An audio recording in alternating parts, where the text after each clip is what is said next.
ओम सजात्म स्वरूप परम गुरु शुद्ध चैतन्य स्वामी नमः।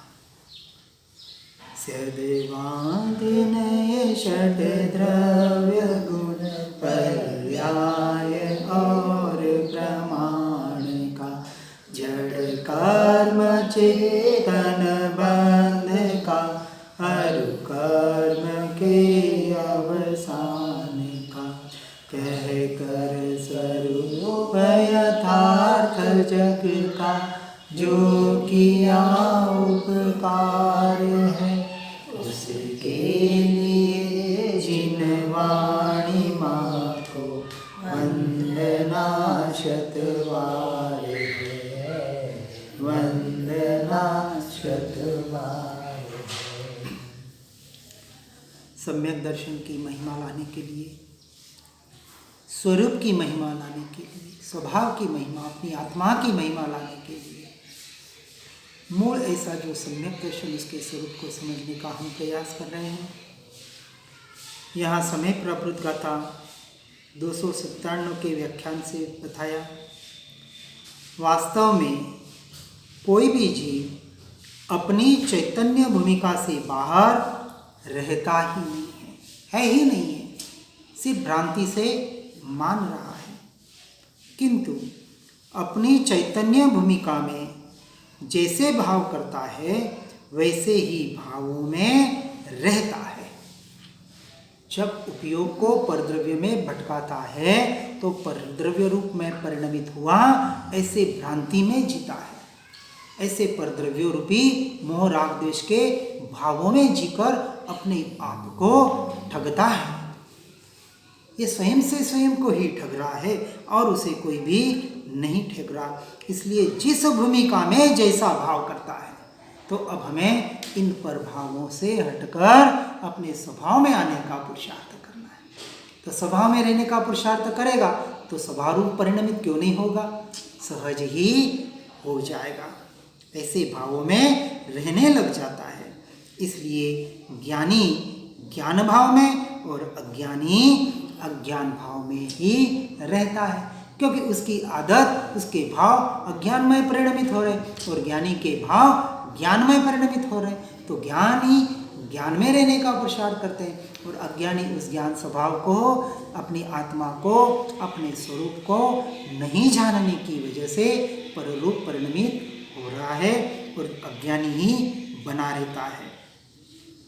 बाहर से चाहे जो क्षेत्र हो, किंतु जीव अपनी चैतन्य भूमिका में जो भाव करता है उसी भाव को वह भोगता है और बाह्य संयोगों को नहीं भोगता। इसलिए कहा, जब जीव इंद्रियों के विषयों को भोगता है, अपने मन के विषयों को भोगता है, तब वो उनको नहीं अपने भावों को ही भोगता है और भावों का कर्ता भोक्ता होकर कर्मों का बंध करता है, पर भावों का कर्ता भोक्ता होकर। यदि इन्हीं भावों को परिणमित करके स्वभाव का कर्ता भोक्ता बने और स्वभाव में स्थिर होने का पुरुषार्थ करे, तो अपने ज्ञान स्वभाव का कर्ता भोक्ता बनेगा और अपने आप में स्थिर होने का पुरुषार्थ कर सकेगा, उस रूप परिणमित हो सकेगा। इसलिए हे भव्य जीवो, यदि तुम आत्म कल्याण करना चाहते हो तो स्वतः शुद्ध और सर्व प्रकार से परिपूर्ण आत्म स्वभाव की रुचि और विश्वास करो तथा उसी का लक्ष्य और उसी का आश्रय ग्रहण करो। इसके अतिरिक्त अन्य समस्त रुचि, लक्ष्य और आश्रय का त्याग करो। एक नास्तिक की अपेक्षा से जो हेय है उसे बताया और एक जो आस्तिक की अपेक्षा से जो उपादेय है, ग्रहण करने योग्य है, जिस मार्ग पर हमें आगे बढ़ना है। इसलिए दोनों के स्वरूप को जानना पड़ेगा।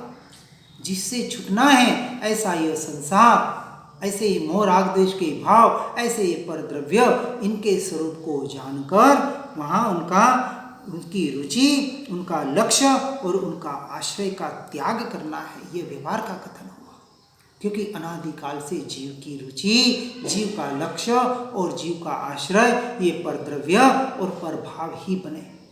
इसी का नाम अज्ञान दशा, मिथ्यात्व दशा, यही दर्शन मोह है। अब यहाँ से छूटना है तो क्या करना पड़ेगा? तो स्व की रुचि, स्व का लक्ष्य और स्व का, अपनी आत्मा का, अपने स्वरूप का, अपने स्वभाव का आश्रय एकमात्र उपादेय मानकर उसी का जितना जितना आश्रय लेंगे और साथ साथ में पर से छूटने का जितना जितना पुरुषार्थ करेंगे, दोनों अब साथ में करना पड़ेगा। सिर्फ आत्मा आत्मा करके काम नहीं चलेगा और सिर्फ जड़ क्रिया में अटक के भी काम नहीं चलेगा। त्याग वैराग्य चित्तमा थाय न तेने ज्ञान, अटके त्याग वैरागमा तो भूले निज भान। क्योंकि जीव आत्मा की बातें सुन रहा है, सालों से पढ़ रहा है, फिर भी पर से क्यों नहीं हट पा रहा है? क्योंकि वहां भी पुरुषार्थ करना था, वो नहीं किया। इसलिए उसका भी उपदेश दिया जाता है व्यवहार की अपेक्षा से, जीवों की अवस्था की अपेक्षा से, कि हे जीव, जो जड़ में रच रहे हैं उनको निश्चय का लक्ष्य किया जाता है, और जो निश्चय करके अभी मोहासक्त है उनको व्यवहार का उपदेश दिया जाता है कि आत्मा आत्मा तो कर रहा है, अब पर से कब छूटेगा, इस संसार से कब छूटेगा? आज नहीं तो कल छूटना ही पड़ेगा। खड़ा होकर नहीं निकलेगा तो आड़ा होके निकालेंगे। क्योंकि तू तो रहेगा नहीं निकलने के लिए, तू तो पहले ही निकल चुका होगा। यानी कि आत्मा पहले निकल जाता है। ऐसे आड़े हुए मुर्दे को फिर ये संसारी जीव जिसे हम मेरा मेरा कह रहे हैं, वो आपको 24 घंटे के भीतर भीतर, और यदि सब जने मौजूद हो तो 1 घंटे के भीतर भीतर तेरे को यहाँ से निकाल देंगे। तेरे इस शरीर को जिसमें तूने मैं और मेरा अपना कर रखा है, ये एक क्षण में, एक समय में सब कुछ जाना अनजाना हो जाएगा। और प्रत्यक्ष उदाहरण हमारे सामने है। उदाहरण हमारे सामने क्या, हम स्वयं उदाहरण है। एक कोई विरले जीव छोड़े तो कोई बता दे कि कहाँ से आया है, पहले गति में कहाँ था, कितना याद है? एक अंश भी याद नहीं। तो सीधी सी बात है, यहाँ से अगले भाव में जाएंगे, कितना याद रहने वाला है? किसी को जाति स्मरण हो जाए, पूर्व भाव का स्मरण हो जाए, वो बात अलग हो गई। करोड़ों में, अरबों में कोई। अब हम हमारे ऊपर लग दृष्टि घुमाए, मुझे पूर्व भाव यदि मैं मानता हूं तो भाव ही नहीं मानता, उसके लिए तो कोई बात ही नहीं है। उसके लिए फिर मोक्ष की भी बात नहीं है, उसके लिए कोई धर्म की भी बात नहीं है। यदि धर्म मानता है, मोक्ष चाहिए, पूर्व जन्म मान रहा है, भव भ्रमण मान रहा है, तो उसे यह विचार करना ही पड़ेगा कि 84 लाख योनियों में घूम के आया। अरे एक योनि तो बता दे, अनंत अनंत भाव कर दिए, एक भाव तो बता दे, नहीं बता पा रहा। तो निश्चय से इस भाव में अभी इस 50, 80, 100 साल जब ये जीव छूटेगा तो अगले भाव में ये जीव जहां जाएगा पता नहीं रहेगा इस भाव में कौन किसका था, कौन सा शरीर। इस शरीर में कीड़ा बन के आ जाएगा, निगोदिया जीव बन के आ जाएगा, तो भी इस शरीर को खाने लग जाएगा। आज पशु पक्षियों के जो शरीर कहाँ जा रहे हैं, बस उस शरीर में वो कीड़े उत्पन्न हो जाते हैं, वो कीड़े उस शरीर को खा देते हैं और वो कीड़े ही बाद में नष्ट हो जाते हैं। शरीर भी नष्ट, कीड़े भी नष्ट, सब कुछ नष्ट। सब देख रहे हैं, जान रहे हैं, सुन रहे हैं, फिर भी जाग नहीं रहे हैं। इससे बड़ा आश्चर्य ज्ञानी पुरुषों को तो और कोई नहीं लगता है। इसलिए इससे अब हमें हटना है और एकमात्र स्व की रुचि, स्व का लक्ष्य और स्व का ही आश्रय करना है। बहुत गहरी बात समझने का प्रयास करना है। इसलिए स्वाधीन स्वभाव में ही सुख है, पर द्रव्यत्व में सुख या दुख देने के लिए अंश मात्र भी समर्थ नहीं है।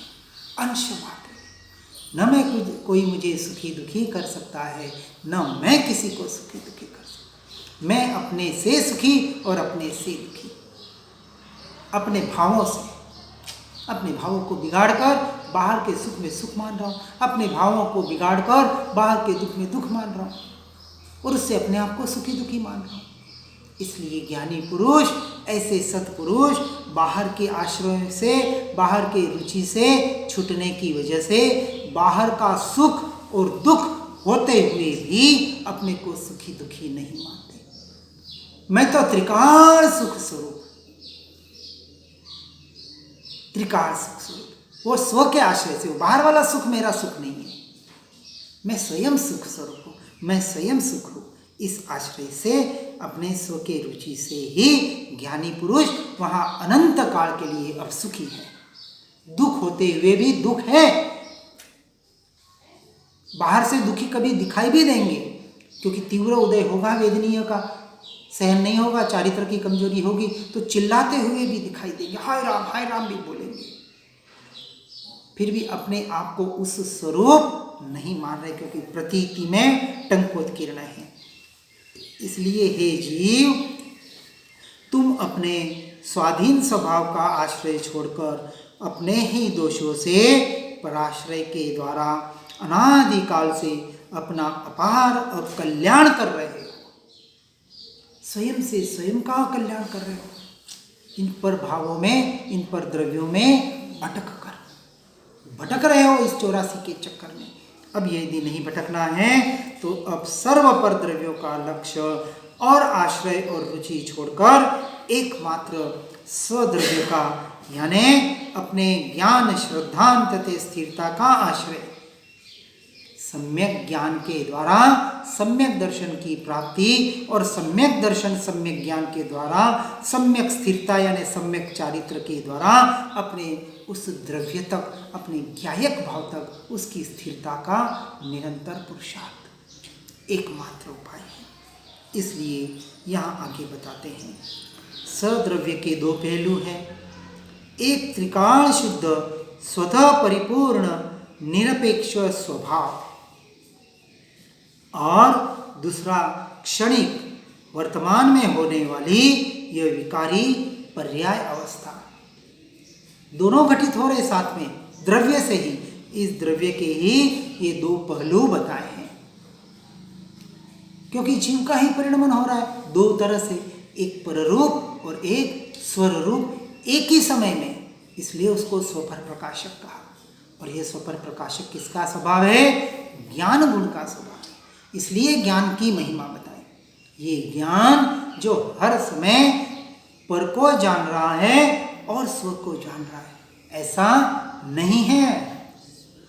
पर जानने में आ रहा है, उसी क्षण अपने आप को जान रहा है, इसका नाम स्वपर प्रकाशक। अब ये एक ही वर्तमान क्षण में होने वाली ये स्वभाव रूप परिणमन और यह विकार रूप परिणमन, जिसे हम पर्याय की अवस्था कहते हैं। पर्याय स्वयं अस्थिर है, इसलिए उसके लक्ष्य से पूर्णता की प्रतीति रूप सम्यक दर्शन प्रकट नहीं होता। किंतु जो त्रिकाल स्वभाव है, ऐसा जो त्रिकाली, ऐसा जो ध्रुव तत्व है, वह सदा शुद्ध है, परिपूर्ण है और वर्तमान में भी वह प्रकाशमान है। ऐसा चैतन्य प्रकाश और ऐसे चैतन्य प्रकाश के दृष्टि से, इसके आश्रय से, उसके लक्ष्य से पूर्णता की प्रतीति रूप सम्यक दर्शन प्रकट होगा। दोनों परिणमन साथ में हो रहे, विकारी पर्याय रूप। जैसे कहा था, यह जो पर्याय है उसके साथ में ये रागादि रूप परिणमन जो नपुंसक है, और एक यहाँ जो पुरुष जो उसका आश्रय रूप द्रव्य है। अब इस पर्याय के हाथ में वरमाला है, अब उसे वरण करना है, अब उसको किसका चुनाव करना किसके हाथ में है? पर्याय के हाथ में है। इसलिए पूरा प्रयोग, पूरा अभ्यास, पूरा प्रसार इस पर्याय में घटित होता है। अब इसको पर में जाती हुई जा रही है, ऐसे जो आभास है, ऐसी जो भ्रांति है, अब उस भ्रांति को, उस अज्ञान दशा को तोड़कर एक ही चिंतन, मैं निरंतर अपने ज्ञान स्वभाव को ही जान रहा हूँ, मैं निरंतर अपने ज्ञान स्वभाव को ही जान रहा हूँ, मैं ज्ञान का ही ज्ञाता दृष्टा हूँ, मैं ज्ञान, यह ज्ञान जो अपने द्रव्य का ही ज्ञाता दृष्टा है, तो यह ज्ञाता दृष्टा भाव भी, इस ज्ञान दर्शन को भी, इस चैतन्य को भी अपने द्रव्य की तरफ मोड़ने का इस पर्याय में हमें पुरुषार्थ करना है, इसका ही अभ्यास करना है।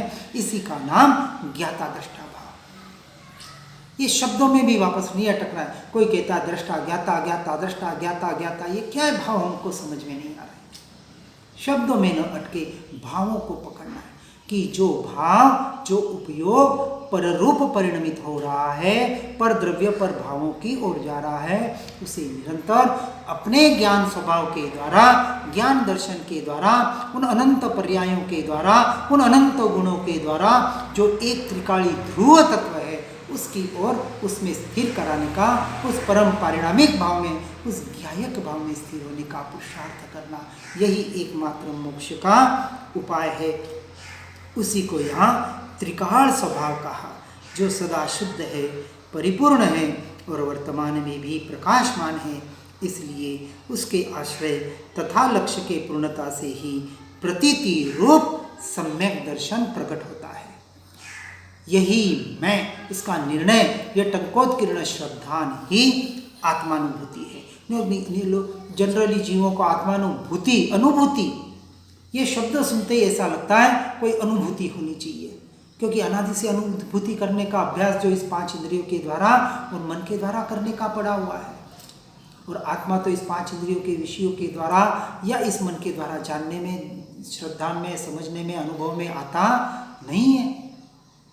इसलिए बहुत कठिन लगता है, उसको कैसे जाने। अरे तू मान, श्रद्धान कर कि मैं अपने आप में ही हूँ, मैं आज दिन पर रूप हुआ नहीं, हो सकता नहीं। इसका निर्णय करना है, इसका चिंतन करना है और निरंतर उसमें रहने का पुरुषार्थ करना है। अब यह सम्यक दर्शन स्वयं कल्याण रूप है और यही सर्व कल्याण का मूल है। ज्ञानी जन सम्यक दर्शन को ही कल्याण की मूर्ति कहते हैं। अब बाहर की मूर्ति भी वहाँ हट गई।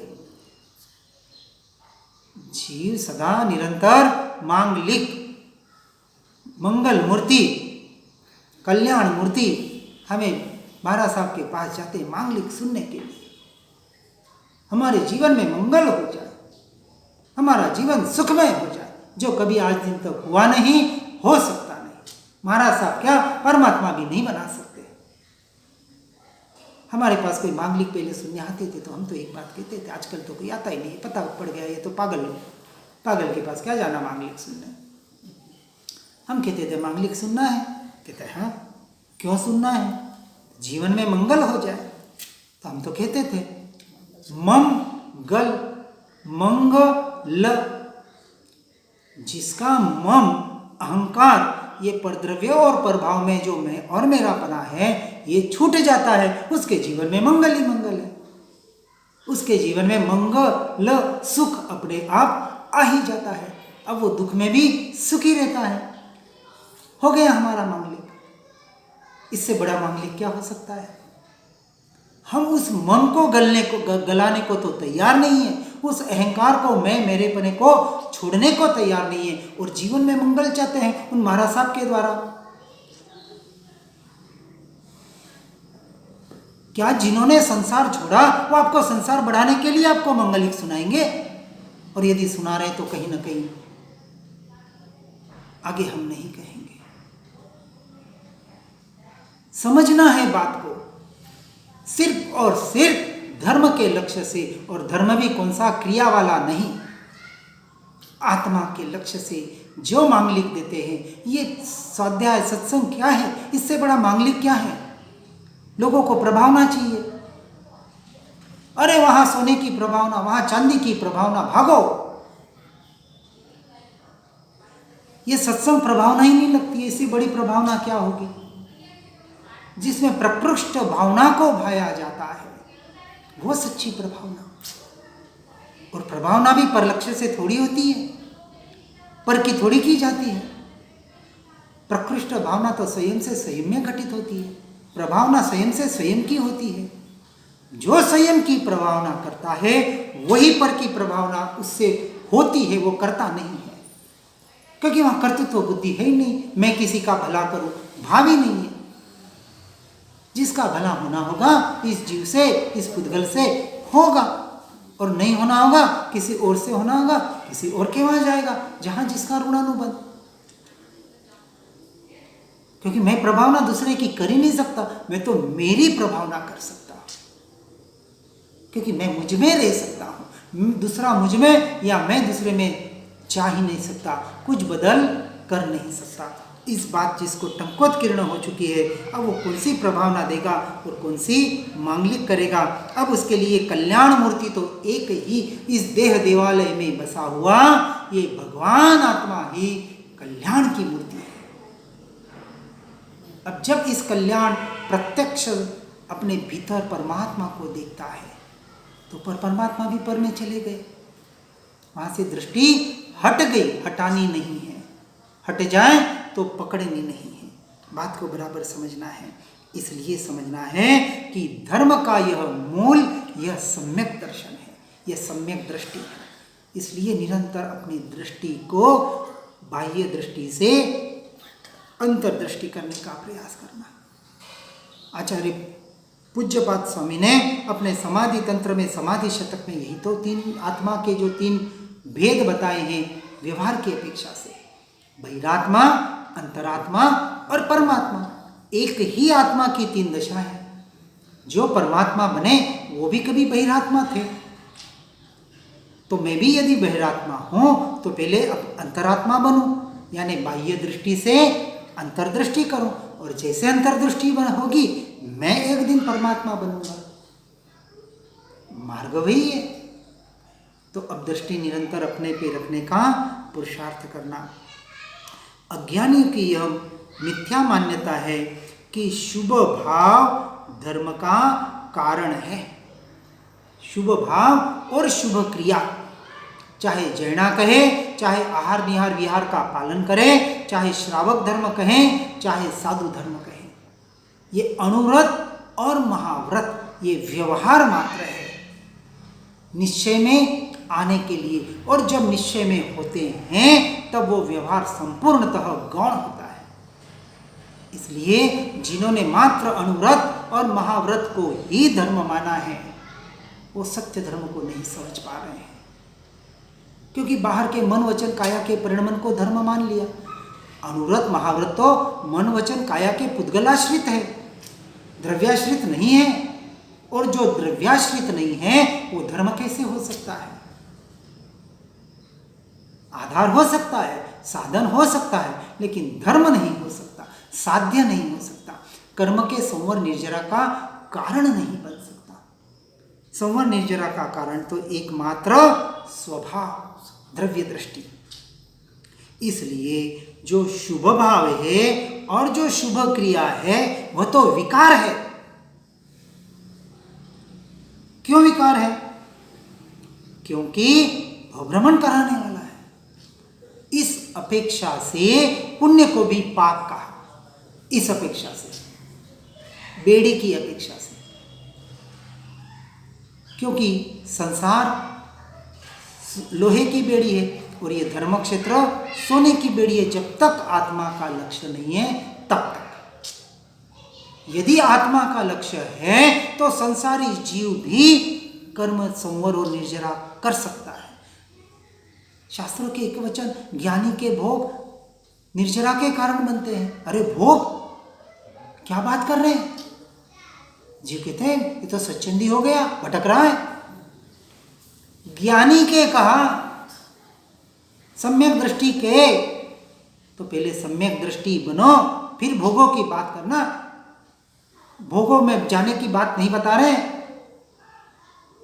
वो तो कर्मों के उदय के जोर से भोग, वो भोगते नहीं है, वो तो पुद्गल का परिणमन मानते हैं। ये जो भोग हैं ये पुद्गल का परिणमन किसी कर्म के जोर से हो रहा है, मेरा स्वरूप वहां प्रतीति में टंकोत किरण है, टंकोत किरण है।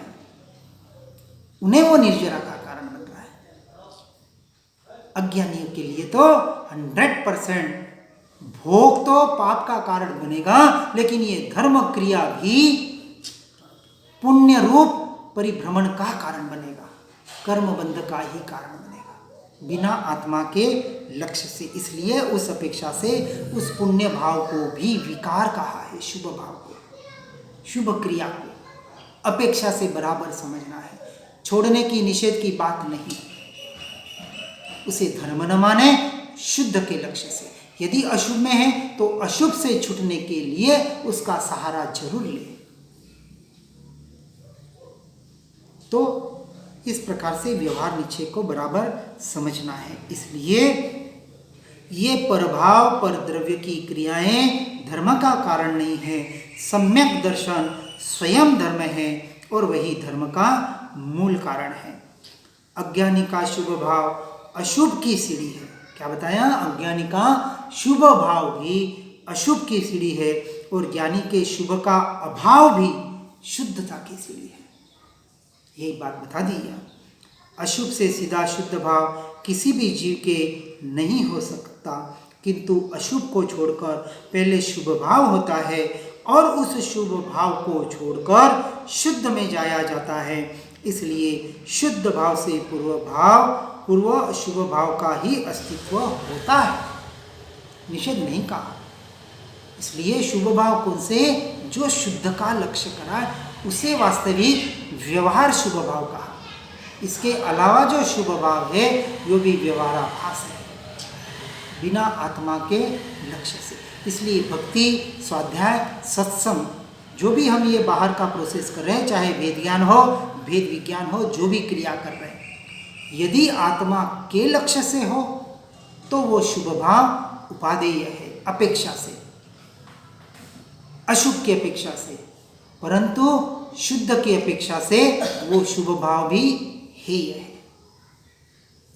तो बाहर के जो भाव है वो तो संपूर्णतः हेय ही है, छोड़ने योग्य है। इस बात को बराबर समझकर अब हम जहाँ खड़े हैं, जो जीव अपनी योग्यता के, अपनी जहाँ अवस्था है उस अवस्था के अनुसार अपना परिणमन करे, न स्वच्छंदी बने न क्रियाजड़ बने, दोनों का समन्वय करते हुए, निश्चय का लक्ष्य रखते हुए, जो जितना जितना साधन उपयोगी होता है और जितना जितना परद्रव्य और प्रभावों से छूटने का प्रयास साथ में करना है, जबरदस्ती करना है, अब मुझे छूटना है, वो भाव तो आवे, भवे खेद,